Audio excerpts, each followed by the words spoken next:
Hello guys, programming tambining wai sin nausing di oina di video si yamna kanangani haira khanjai ngsi video si announcement sam batang thamjage haiduna semjarakpani Python programming course am khak haunaba gi damakta khoi sem sab loijare masi course asi akoina Python basics for beginners haiduna thamjaragani sigi course asida khoi haubadani loiba fawba notes study materials amadi changadabum lainamak phanghanjaduna akhoi course asi mapung phana ba hotna jagai hanadagi tamlaklaba natraga tamjaningba hairosing nei taragadi masigi Python programming course asi khoi gi oina di yamna kanagani haina khanjai masi topa language habadi Hindi English na chingbada atop oja singna mayam takpa thengna biramani haina ju khanjai atubu masigi course asi di tasengna Manipuri lon habadi ima londa mayek sengna taksadani duga masigi course asi mapung oina khoi gi kai base tawgadagi habatamda program si kumaina iguni program kumaina run tawgani mangonda changadaba functions fundamentals mayam sing aduda adugi topic sing duda base tawdona taksagadawribani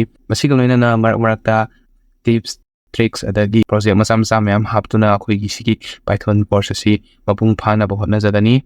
course asi college ta tamlibas mahiro singi oina su yamna kanagani haina khanjai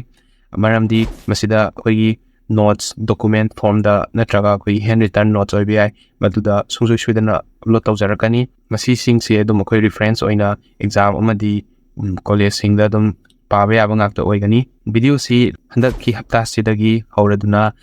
lepalaitana upload tawjarakani mayam punna dum yingminasi aduga programming course asibu mapung phahan bi haina haizari channel asibu subscribe tawbiramo amadi notifications on thambiramo upload tarpa video sing adu notified oina wagi damakta social media gi link sing su ai description ta hapsaramge mayam punna adum follow tawbiramo news amadi updates mayam ma ai adum post tawjarake asi gi oina di matang saisida lo sinjarage mayam